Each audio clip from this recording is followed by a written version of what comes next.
Welcome back to another episode of Dotted Line Podcast. I'm your host, DJ Scotty 2 and today we're premiering a new segment for the new year. But first, like, share, and subscribe to the pod so that we can grow, so we can develop this, so that we can get this message across all platforms and to people's heart, people's mind, getting something to think about. And always like, share, subscribe to the pod, comment as much as you possibly can. Um, may this new segment that I debut, may it be fruitful to your life, may it be fruitful to all who hear this message so that it does not cause people to feel condemned, but it calls people to a plan of action, that it causes you to reflect and to ponder and to wander, and to look into yourself. So this new segment that I'm debuting, as you can see before you clicked on the video, is Mental Health Monday. Mental health is extremely overlooked in this fast pace, very self-serving world. And I'm thankful that God put this on my heart to start this segment because I have the reactions and I have the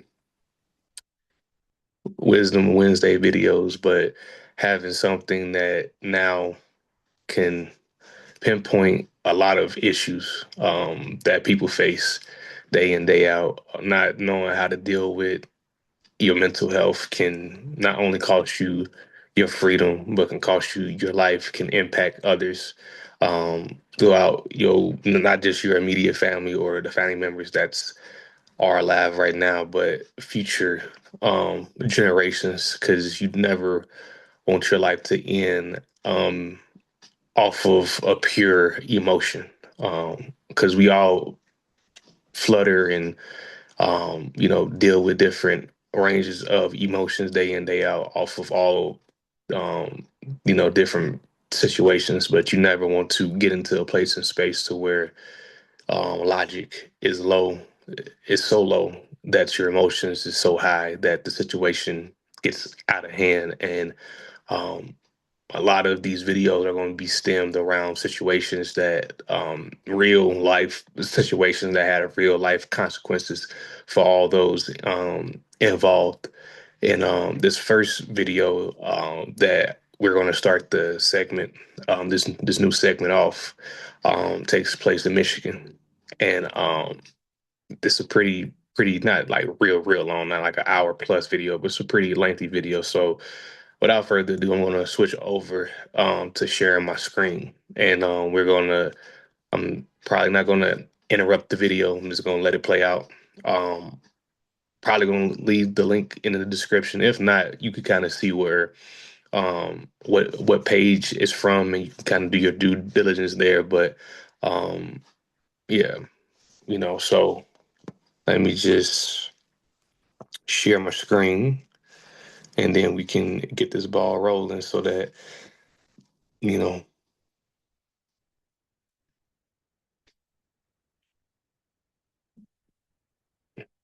Yeah. All right. Okay. So, oh, wait. Let me open back up my notes. All right. There we go. Because we got an employee that shot people. Is just racist, just flat out racist. He posted on Facebook last night, and he came to work all weird. Boss man makes black jokes every day. My name is Black Jerry.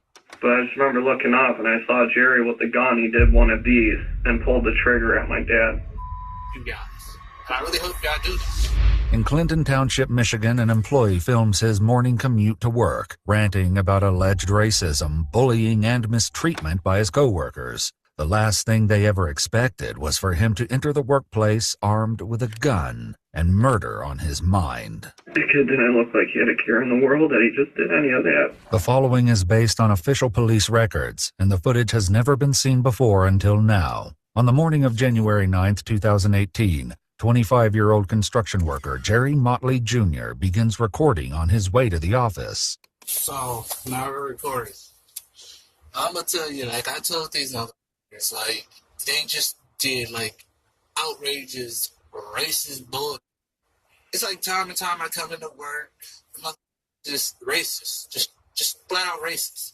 There's no giving. Dude used the word like a million times.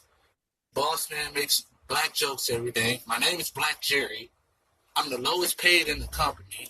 Been there for a year. Pretty much bull. And I got a best friend that works there too. So it's like, even my best friend sat there and pointed out a branch, like, oh, Jerry, which one you want to be hanged from? Him and Johnny. It's like, y'all like, think like this doesn't like click. Like, y'all are ignorant. Y'all just think money is the power of everything. Really, a weapon is the power of everything. I'm just basically saying, you guys. And I really hope y'all do that. Minutes later, Jerry arrives at his workplace.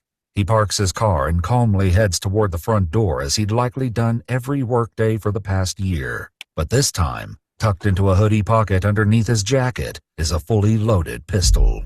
Lock it. Where's Tom? Shot. I don't know. Look and see. Oh, God, he is. 911, where is your emergency? I need an ambulance immediately at Reliable Sense. We got an employee that shot people. Where is the person that shot him? I don't know. We have 4 rooms back there, and when I'm in a locked room. I need police and I need an ambulance staff. Okay, where I have everybody coming. Where is the victim? He's right next to me, and I don't know who else is he? shot. Who else did he All right, shoot? is he breathing? Yes, he's breathing.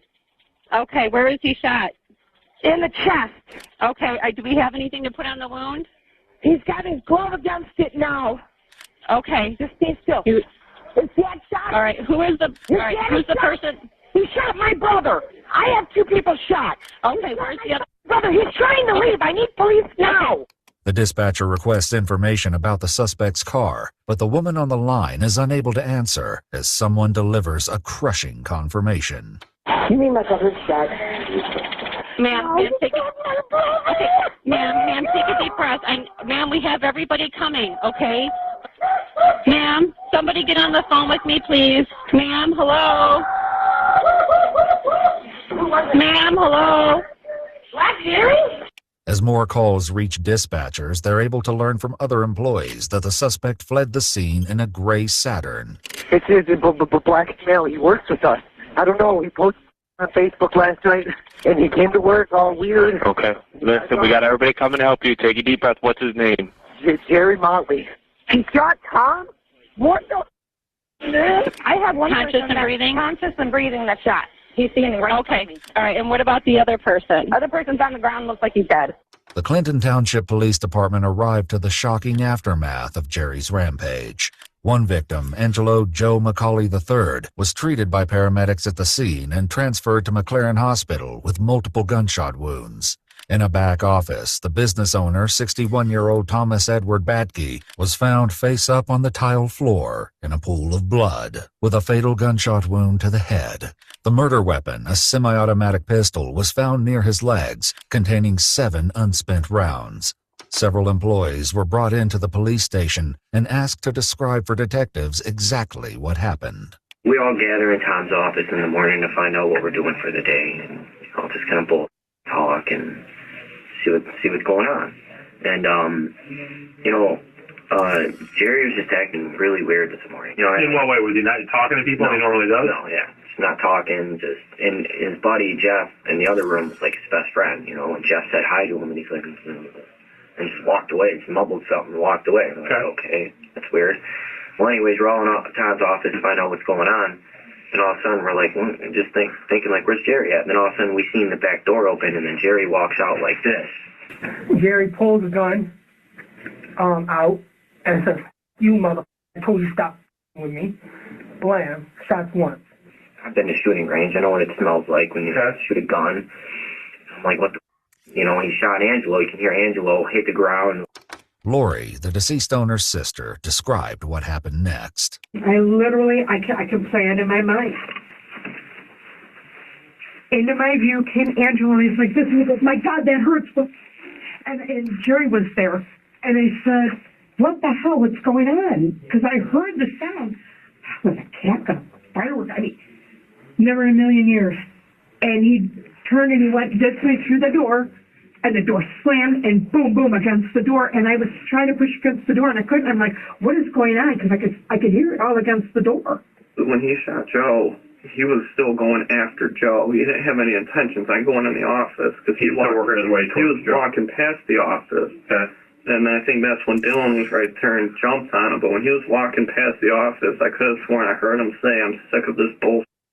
Employee Dylan then attempted to stop Jerry from firing the gun again. I grabbed both of his wrists and threw him up against the wall, and I couldn't hold him forever, and I knew that. I held him for about 20 seconds, and then he found a way into the office, and Tom, at the time, my boss, the second guy that got shot, he was trying to lock the door. It was then that Jeff jumped in to help, but the struggle spilled over into the owner's office. They moved into the office, and he still had the gun, and I looked, and my dad, since Jeff was on him, my dad saw that, and he went to grab his arm and try to get control of it so no one else got shot. And then I saw that, and they were leaning on my dad's desk. So I jumped on Jerry, and I put him in a chokehold. And I don't know where my dad was. I know he was in there somewhere, but I just remember looking up, and I saw Jerry with the gun. He did one of these and pulled the trigger at my dad. Then after that, Jerry had the gun like this, and he shot it at the wall, and then he ended up dropping it. I don't know if it was because I was still choking him, so I don't know if he was losing consciousness. Then after that, it would be him and Jeff just fell to the ground in the doorway. And I remember looking up to the right, and I just saw my dad laying there. I could tell he was almost passed out because he started gagging. I kind of let off because I didn't want to kill him, you know what I mean? But I sat there telling him, I was like, you just killed my dad. Because I knew right away when I saw him laying there that there was no... Did he say anything after you said that? No. Did he? No, I got up. Since I was the first one to get up, I walked out front because I didn't know what to do. Because deep down I knew what happened, but I didn't know what to do. It was then that Jerry, just as casually as he entered, made his way back to his car. However, he didn't make it far. Just 1 mile down the road from the business, Jerry lost control of his vehicle, slamming into the rear of a flatbed truck. Despite not wearing a seatbelt, he survived and was seen by the truck driver crawling out of a shattered window, fleeing on foot. Well, this is Dan. And it's just crazy because, like, this morning I was asking what was wrong with Jerry, and, you know, Jeff told me, did you read his Facebook status? The night before the shooting took place, Jerry took to Facebook, leaving a cryptic post that hinted something dark was lingering in his mind. He detailed several incidents, writing, "You can't talk to another human being like that," then stating, "I put up with it for a year, no more." Like, I was reading it, and it was just like all the people that gave me a hard time and this, and that, and I think he's talking about Joe. Was there a history of Joe giving him a hard time? I mean, that you saw. All right. Joe has done a lot of things to everybody. Okay. He's grabbed me by my neck and, you know, choked me up one time at a job. Joe the owner? He's a worker. Okay. He's grabbed the owner's son by his neck and choked him up just for stupid little bickering arguments, and he's done it to Jeff. And he always picked on Jerry. Angelo is kind of a bully, really, honestly. He'll, like, flick cigarettes at you, he'll throw at you, he'll just do all types of stuff to, like, kind of tick you off.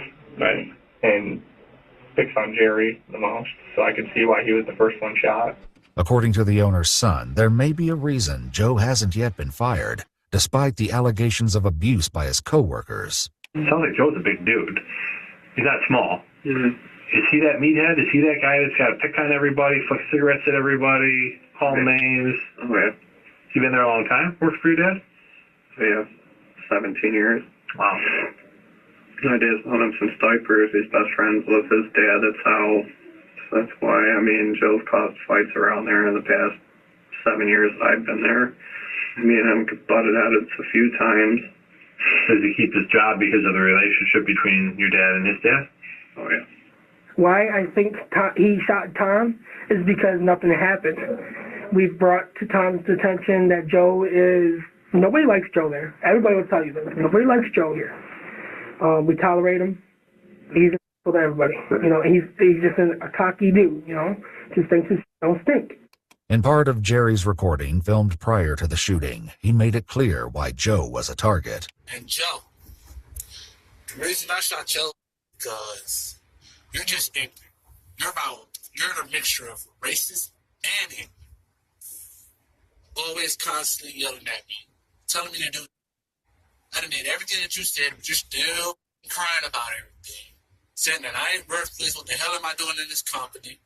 You sat there and antagonized me that one day, and I told you to stop. Like, man, you got me up. Then the boss man's gonna defend you? Have people gone to the owners about Joe and said, hey, things you gotta stop? I mean, he's basically the last times, like the last situation Joe had with somebody was with me, is when he grabbed me up on my neck one time, and I told Tom, look, I'm either gonna quit, or you need to tell Joe, like, you're gonna do something for him, like get him help. And, you know, Tom told me I'm gonna tell Joe to take anger management. I said, you know what, all right, I'll get over it. We're all family, we all gotta work together, we all gotta put roofs over our heads. That was it. After wounding Joe, killing Tom, crashing his car, and fleeing on foot, Jerry was quickly apprehended when a Roseville police detective saw him running into a subdivision and successfully tackled him to the ground. He was then handcuffed by an officer with the Fraser Police Department, who later returned him to the custody of Clinton Township. He now sits with detectives, who will hear a haunting confession regarding his motives for the brutal attack. I got the job through my best friend. Okay, my best friend is Jeff. Pretty sure you talked to him. But it just, something just didn't really feel right. Like, cause then he started completely being that whole, just screaming and yelling at me if I get something wrong. Oh, you're stupid, you're dumb, you're worthless. The way he was acting towards me, and he was like, you would never get a raise here, you're just a piece of and you're and this, every time we get in an argument, he reverts back to racism, and it's like I'm at a losing chance, and then whoever's with him, they're tagging along, they're laughing at the joke, so I'm just like a target, and it's just a constantly target every single day of my life. Jeff, who explains he's known Jerry since high school, admits there was name-calling at the job site. You know, there are times where, you know, there's racial slings back and forth, you know, he might say, or whatever, you know, or you know, he might say something about being white or something, you know. Everybody, even him, would shoot shots back. You know, it's just guys and guys. And then, like with me and him, our relationship, he technically is one of the whitest black people I know. He doesn't really like his kind either, per se. I mean, I guess you'd say back in the day, he kind of acts like it didn't really offend him as much, you know, when we were younger, you know. In parts of the recording made before the shooting, Jerry speaks directly to his best friend, Jeff. Jeff, let me tell you something. You are the most best friend ever. The way you treated me when I first started at that company was overrage. Jumping around in the state truck, screaming, Nick, Nick, Nick, Nick. Jerry, you ain't never gonna be nothing. My car broke down, so you had to come and get me. You just harassed me every single day you harassed me about getting my car. When are you ever gonna get your car? I don't want to drive you. And all this other bullshit. If you ain't want to drive me, you ain't have to drive. But there's no point. I just sat there and you just screamed and yelled at me. It's like, yeah, I'm the boss of you and all this other bullshit. Like, I can't believe you. Don't get me wrong, we all joke around. You know, it's a construction work. It's a bunch of guys, right. You know, both around. You're an idiot, you know, excuse my language, or whatever. You know, everybody picks on everybody. All of my friends are Caucasian. All of them. And it's like I never in my life has been treated in a racial way really that bad. And it's like, it's not fair, and it's like, I even thought about, like, maybe I should quit. But something inside of me was like, no, they can't get away. They can't get away with this. Like, this is not right. Y'all already broke through. Like, oh my God, it's nerve-wracking. Just thinking about it, like, it's like, how do you treat another human being so bad and expect him to be perfectly fine with it when it's a constant thing when he told y'all multiple times to stop? Jerry points to the nickname Black Jerry as a source of resentment. But employee Dylan shares their reasons for addressing him this way. We do call him Black Jerry, but it's not because we're trying to be racist. We have multiple Jerrys that work with us. Okay. Kind of just the easiest way. And he never told us that he didn't like it, so. I'm the only black person there. And like I kind of like tried to bring it up to Tom, but Tom just like brushed it off. One morning I come in and Tom, everybody's sitting there. They're just making black jokes. Oh, when you turn off the lights, you're gonna see his teeth go. I'm like, that's not funny. He was like, and then they just no apologies, just went on about their life. Like, are you serious? Like, that's bull. Jerry shares a more specific example of something that happened between him and Joe. One day I was extremely pissed off, like I wasn't having a good mood. And for some reason, Tom sent me with Joe, and Joe was just being a and I was like, dude, can you just leave me alone? So I kind of got pissed off, and I went in the truck. He's hitting the window while I'm in the truck, just terrorizing me. And Jeff was like, you know he's not going to stop. I was like, he just needs to leave me alone. And he's all laughing about it, thinking it's all funny. Outrageous, screaming at me. Oh, if I get something wrong, oh, shit, you should already know this. You've been here for at least 2 months. I have a disability. I can't do that. I know it now that I've been there for a year. You say, oh, I'm just doing whatever Joe's doing to you. That's not right. That's some bull.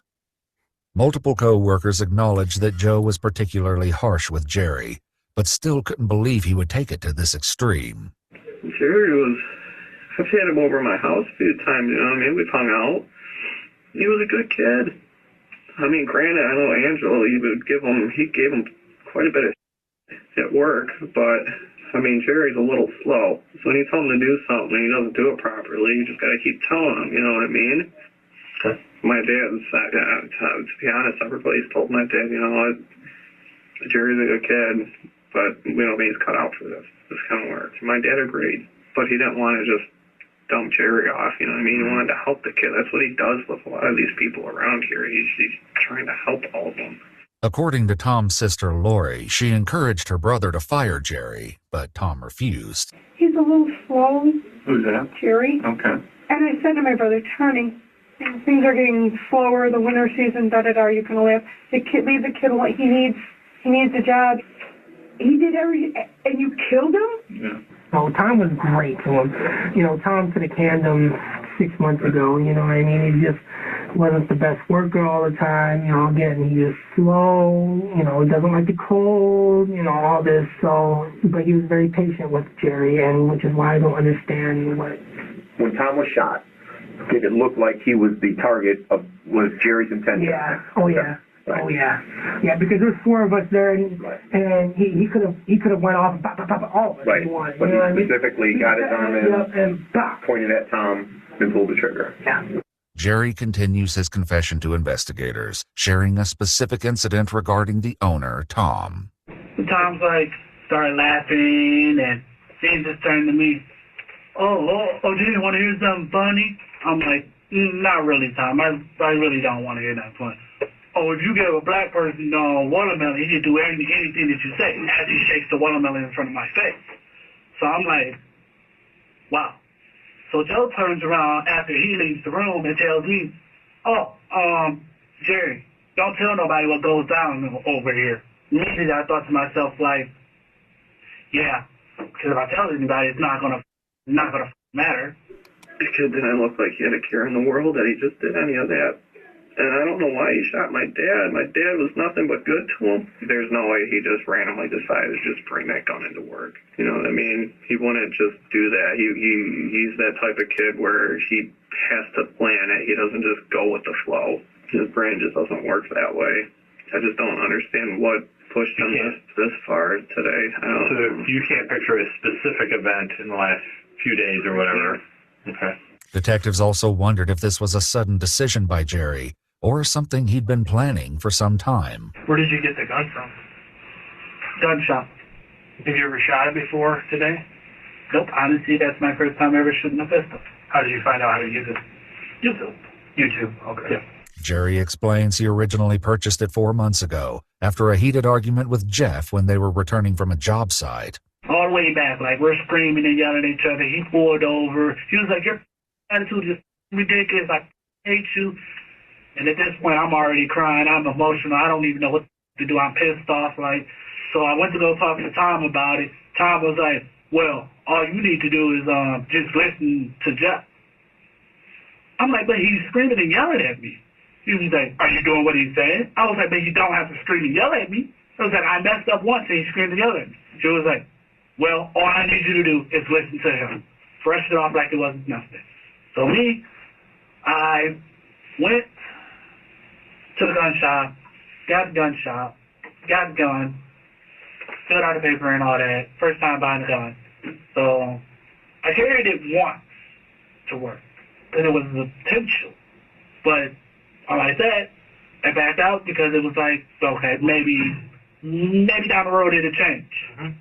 Maybe things will get better, right? Right. I was treated unfairly. Then from the simple fact that you say everything about black people. You blame black people for all your problems, and you blame me for your problems. Jimmy, you ain't never gonna be nothing. Oh my God, you're a piece of... Oh, well, here you go.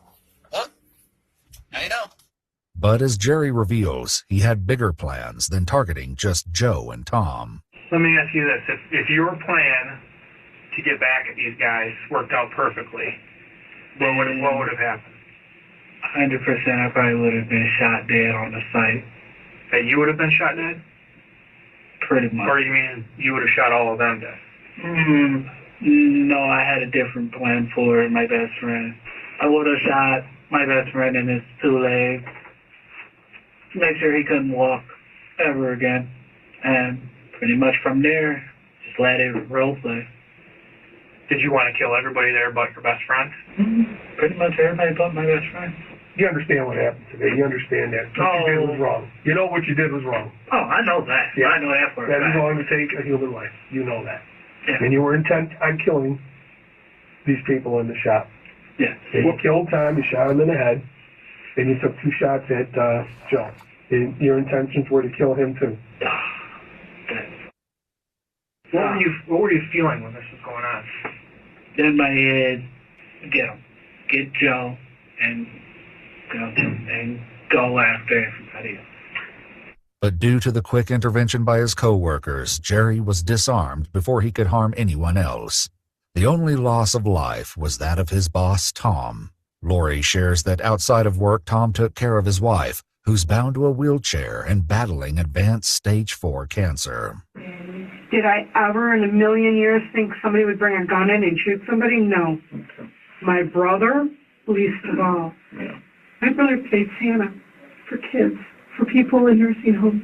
My brother was no doubt the kindest kid, and I wish he would have shot me instead of him. Chad, why didn't you take me instead? Why didn't you take me instead of Tommy? Are you feeling any remorse for what you did today? It's probably going to hit me later on, but as of right now, I'm just like, it happened. I can't control it. Yes, I do want to cry because, honestly, it could have been avoided. Yes, I know it was wrong. I know it could have went another way. But hey, it was my choice. As a human being, you make choices that you got to deal with. So now I had a body on my hand, and I'm probably going to be looking at a long time for this. So now I just rock. Do you think you should be forgiven for this? No. What do you think that should happen to you? Bury me, lock me up, leave me to rot. That's just the way it is. According to court records, Jerry Motley Jr. was ultimately charged with homicide, first-degree murder, multiple theories, assault with intent to murder, weapon carrying with unlawful intent, and 2 counts of weapons felony firearm. A jury found him guilty on all counts, and on August 7, 2025, he received a cumulative sentence of life in prison without parole. If you'd like to see select new videos early and help us keep uncovering case files that rarely come to light, you'll find extra footage and unseen details on our Patreon. Channel memberships here on YouTube also include early access to select new videos. All right. How was that? Let me stop sharing that. I think.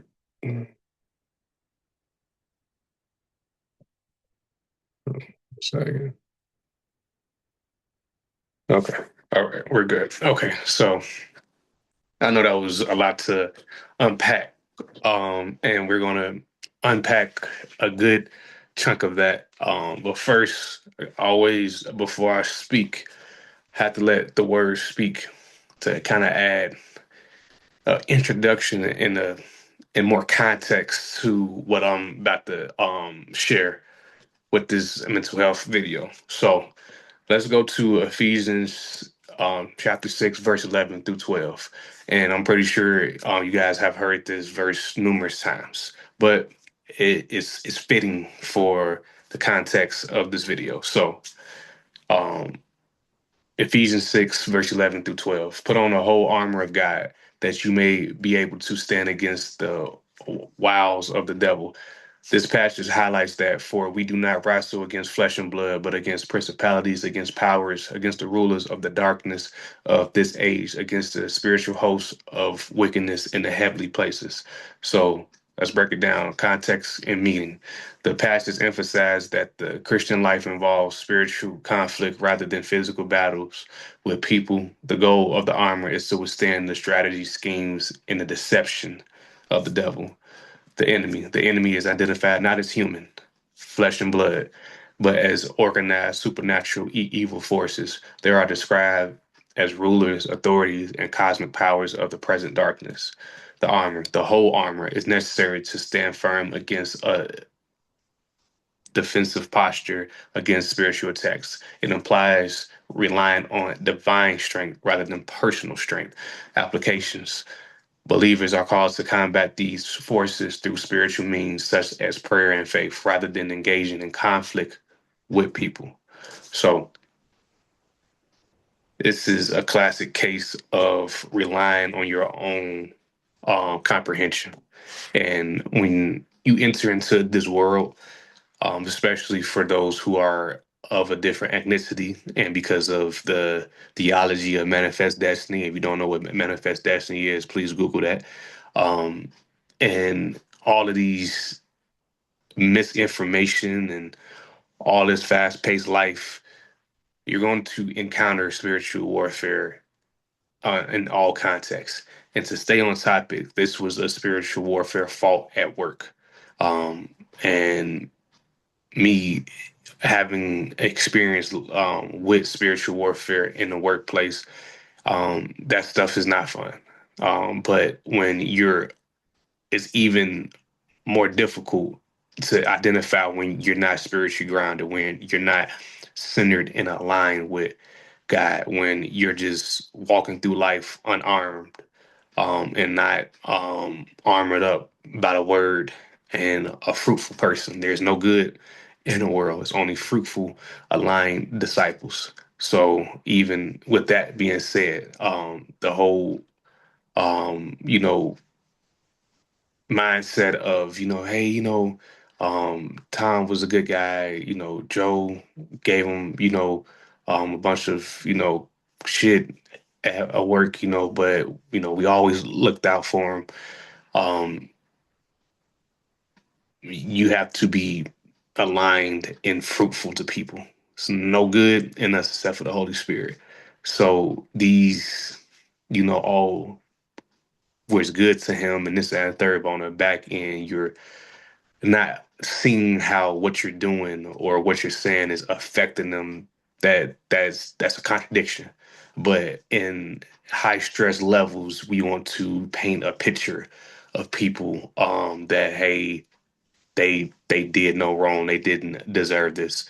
And everybody who's ever has done any sin, we deserve death, and not just physical death, but this permanent this erasing. But glory be to God for him to redeem us, for him to give us another chance, for him to lay down his life for us. So we want to debunk these theologies, these emotional kind of like hierarchy of people, because we don't know how our actions really affect people until it's all said and done, or we are in this situation. But to kind of stay on topic, because I know sometimes I drift off because I get emotional about stuff that is real important to me. But I want to go to two non spiritual points. So um I know towards the end of that video, Jerry was saying something, or the detective asked him, pretty much could this been avoided? And well, Jerry said that if this could have been avoided, he could have just quit. Ooh, right. So when he was saying that, right, that made me think about it's a law called the duty to retreat. So I always kind of look at this law, and when I'm watching these interrogation videos, because I watch a lot of interrogation videos, or situations like this where I look at how this could have been avoided, even in a situation where you're warranted, in your perception, you're warranted to use physical violence upon your feelings being hurt, upon your mind being stressed. Um, I always want to look at how that plays out when you choose to in you know insert your feelings and take it to another level where you're planning action. So duty to retreat laws require individuals to safely withdraw from a threat before using force, while standing your ground laws allow the use of reasonable, sometimes deadly force without retreating. Most U.S. states have adopted the stand your ground, removing the obligation to flee, especially in one's home. So this is more so of a threat of a threat is like, so if somebody has a gun, a knife pulled on you, you have a duty to run away, or you have a duty to stand your ground in certain states. So the reason why I'm bringing this up is because if you're ever uncomfortable and there is no threat to you, meaning like somebody can call you a cracker, a spick, a nigga all day long, but if nobody's up in the gun in your face, waving it in your face, so somebody got a knife doing like this, or somebody has a grenade saying, I'm finna pull the pin, you have no, legally in the United States, you have no probable cause to inflict harm to them. And even if they're doing all that in certain states, they just gonna tell you to fuck off, find safety, find shelter, even if a real threat is present. So I'm speaking to people who may be going through something at work, at home, and you just feel like you cannot take it no more. This is what the law states. If there's no real threat where your life, if you hesitate, it's over with. There's no emotional law. Stand your ground, based off of emotional hardship or emotional neglect. And I understand that, like where you know you just tired of taking people's shit. But in all things, you have a choice, and God gives us the spirit of free will, and I'm grateful for that, because we can choose to be aligned or we can choose to be disaligned. And this is a classic case of what disalignment looks like. And Jerry may be mentally not all the way there, but he was mentally aware of what he was doing. And in the United States, if you can like be if they can see that you're somewhat competent, you're done. Like you have to have a whole history of mental illness, not just a moment where, let's say, you're autistic or whatever the case may be, where you have a mental breakdown. It's going to be real hard to, defend that as a lawyer. But I always look at that whenever I'm watching these videos, where like I'm like, man. how could the inflictor have been um removed from inflicting harm to like somebody? And yeah, like whenever I'm watching these videos and like I'm seeing how, man, if he could have just quit his job, because nobody, and I have said this numerous times to people in person, nobody is going to value you the way you value you as far as when it comes to work or just in life in general. Nobody cares about your gifts. People who do care are the fruitful people of the world, but people are under siege every day because they go to work, they go throughout life unarmed, and when you don't have on the armor, you can't produce no fruitful thoughts, no fruitful words to people to uplift them because you're constantly under attack and you can't really see past that. And I'm still battling with that myself. That's an ongoing battle that you have to stay in prayer. You have to stay in the word and not the world, so that you can combat these things. Because this is nothing but spiritual warfare. Spiritual warfare, playing another person that in the free world could have been a more impactful disciple, but hopefully, and he pick up the call to discipleship. He pick up the call to alignment, even behind bars. Because even though his life is over in the free world, in the incarcerated behind bars world, there's still discipleship that can be done. So I hope in that aspect, he can repent and you know, get back right with the Most High.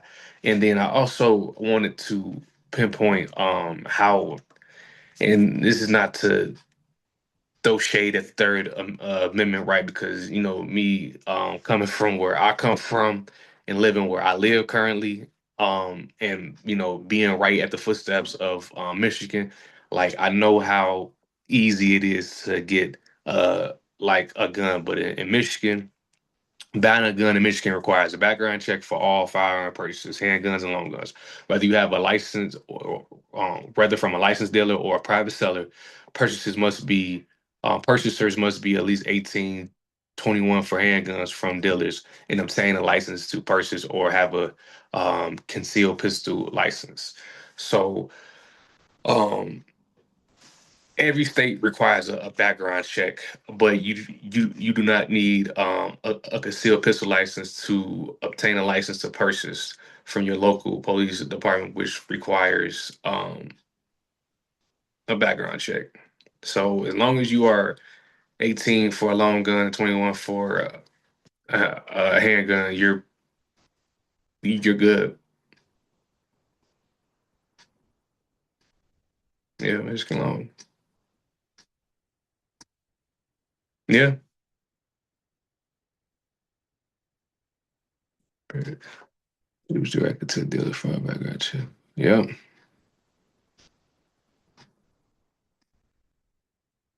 Yeah, so you just need a pretty much it's a license to purchase. So if in Michigan, if you have so it's a little bit more, not like stricter, but it's just a extra step in Michigan, because in Indiana, you don't need that. It's constitutional carry. So if you're of age and you're not a felon, you just got to pass the background check.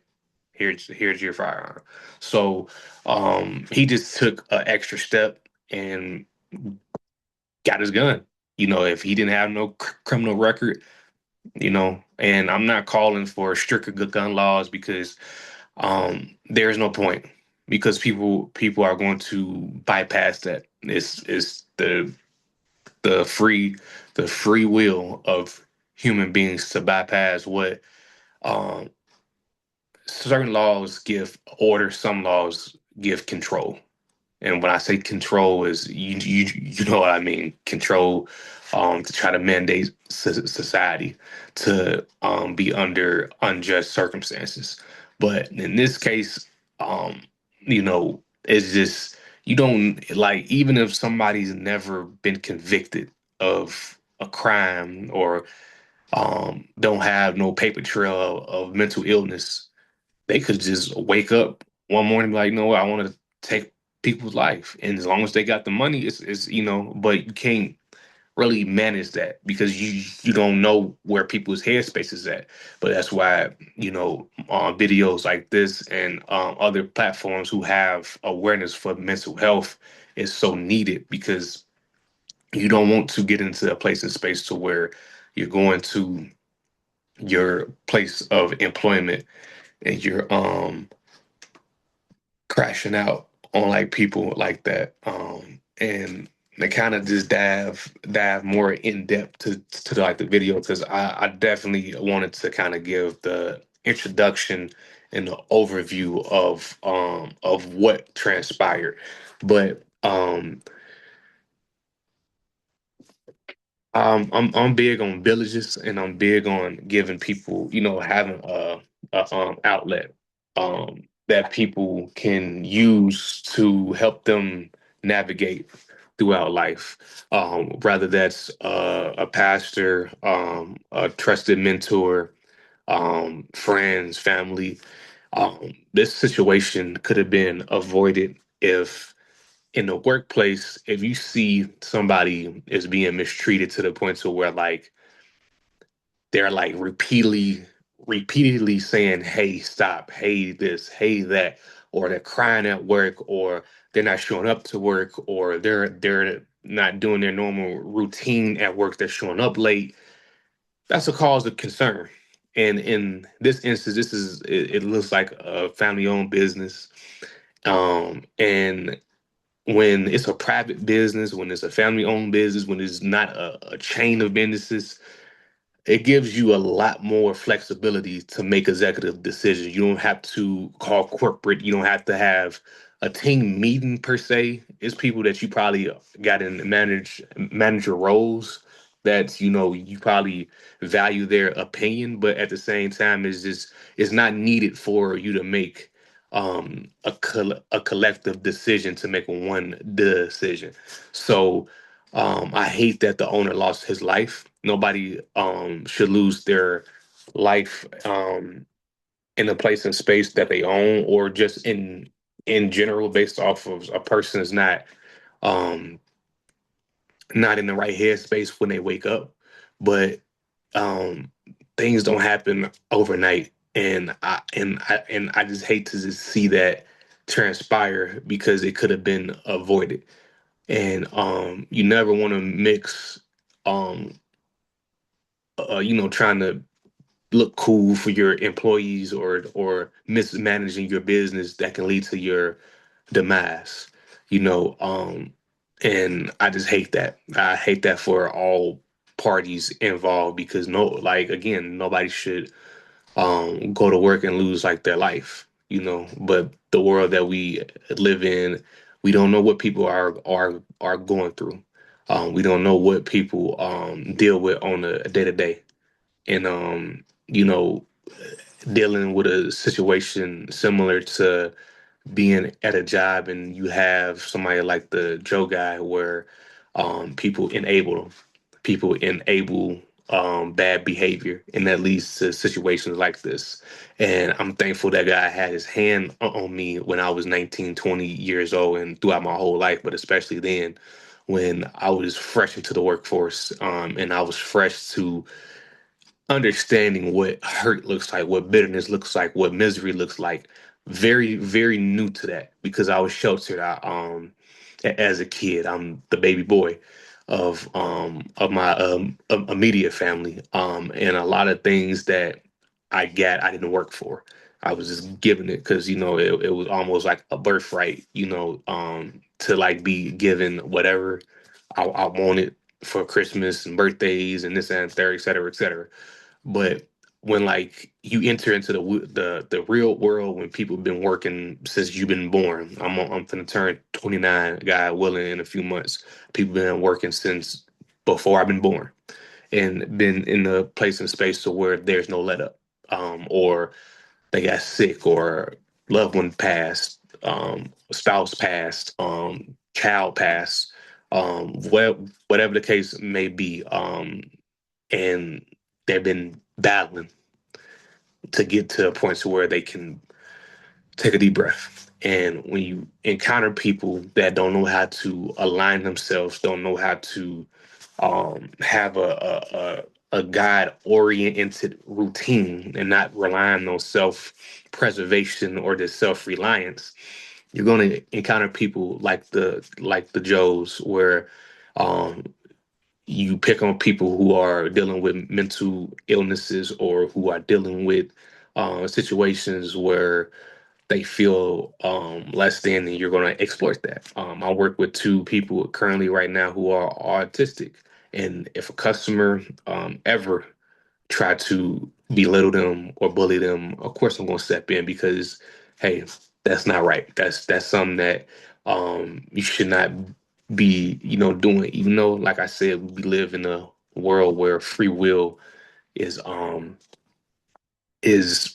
taken advantage of, and it's free will is definitely legal, but it's consequences behind you being disaligned with your free will. So it's just on all parties, all participants. The best friend, you know, could could have spoken up for Jerry. Jerry could have quit.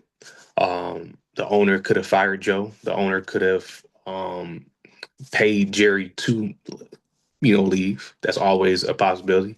Um, or the harassment could have just stopped. Once you saw that this is negatively impacting my work, um, my my my work environment. And with that being said, is this I know hindsight is 2020. Once it's all said and done, we can pick up the pieces and we can say what ought to and what should have and this and third. But here's the thing about videos like this and why people post them and why platforms like this review them. Because moving forward, what can we be better at? Moving forward, where is the signs? Moving forward, how can this be played out in a more civil way? And those, again, like I said, those who are dealing with workplace environment issues like this, if you're dealing with something that's affecting your mental health at work, leave that job. Like I was saying, nobody's going to value you like how you value you. Nobody's going to care about your gifts if it's not beneficial to them.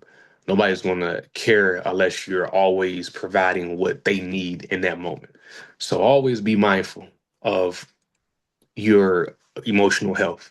I don't care if it's they're paying you 2,000 every week, 5,000 every week, or 10,000 every week. There is no price on a peace of mind, and there is no environment worth being disaligned, because when you're mentally not stable and you don't have no outlet to express yourself, when you don't have no outlet to somebody can hear you and then pour in and call you up from that headspace where you are currently in, you're disarmed. You're not able to withstand the spiritual warfare. You're not able to see the spiritual warfare. You're just blindsided on all ends. And it leads to you relying on, let me just take matters into my own hand. Let me go into this workplace where people who um even if like you didn't even speak to me, I'm gonna just take that as disrespect. I'm gonna let my pride in the ego handle this versus the most high, because we feel as if situations are warranted when we encounter our pride and our ego. And I even struggle with that to this day. But way more times than not, situations don't escalate to the point to where I'm going hands on, because I try to be diplomatic. I try to politic as much as I possibly can before it goes hands on, or things go left field, because people just want to be heard. If there's a disagreement, people just want to be heard. It's always a why to a disagreement. It's always a what to a situation. As long as you can figure those two out and we can meet in the middle, we could touch and agree or agree to disagree and not have it bring danger or have it bring consequences to both parties, then we can, de-escalate it and move past this. But I just hate seeing that. I just hate seeing it for all participants. The lady lost her brother, the lady who made the 911 call, having to see him bleed out like that, and you can't do nothing to help him. That's traumatizing. The fact that the owner had uh, a wife battling stage 4 cancer and wheelchair bound. That's and this is all speaking to spiritual warfare. It's all speaking to mental health and how where your headspace is when you wake up. Are you praying when you getting up? Are you reading the word when you get up? Are you arming yourself before you walk out that door? Are you understanding that people are going to provoke you to get you off your square? Are you understanding that money is not going to erase the trauma? It's not going to erase the fast-paced life. You can never have enough money. And I say that not to say go out and try to debunk that, but you can never have enough money so that you can be satisfied. That's what I mean. There is no satisfaction to illusion. Money is a illusion because if I can have you hustling and bustling for 20, 30, 40, 50 years, where's God at? Because you have made this your idol. You have put all your eggs in this money basket and you have been disaligned. You've been making money, you've been doing this and third, but where is it going? Bills and responsibilities, that's going to be there. How are you doing stewardship? How are you putting other people in position to make money so that they can, you know, balance out their life so that they can have time to do the things that's really matters, because money is the biggest distraction that the human race has made, because it gets in the way of so much. It is prioritized more than it needs to be, and because the aesthetic of money in a business, or the aesthetic of fear of how the optics may look. I may get sued if I fire Jerry, or I'm just trying to help him, get some money, or I feel bad for him. What if he don't have no money if I fire him? All these what ifs can around money. It makes judgment clouded, and I just hate that. And prayers go to those all affected, even Jerry. And like I said, I pray that he's able to redeem himself. Well, he has already been redeemed by the blood of Christ, but redeem himself in a way to where he's able to realign even behind walls, and get the help needed, and be more centered in his walk, even though he's behind bars. But yeah, man, I just hope that this video helps somebody throughout their mental health journey. And there's avenues, there's hotlines, there's different things that you can do to make sure that your fight with your mental health is being taken care of. This is not a battle that you fight by yourself. This is not a battle where self-preservation and self willpower is going to get you to the finish line. Prayer, scripture, alignment, surrender, and obedience can get your mental health to where it needs to be. Because we don't battle. We battle with the flesh and blood. This battle is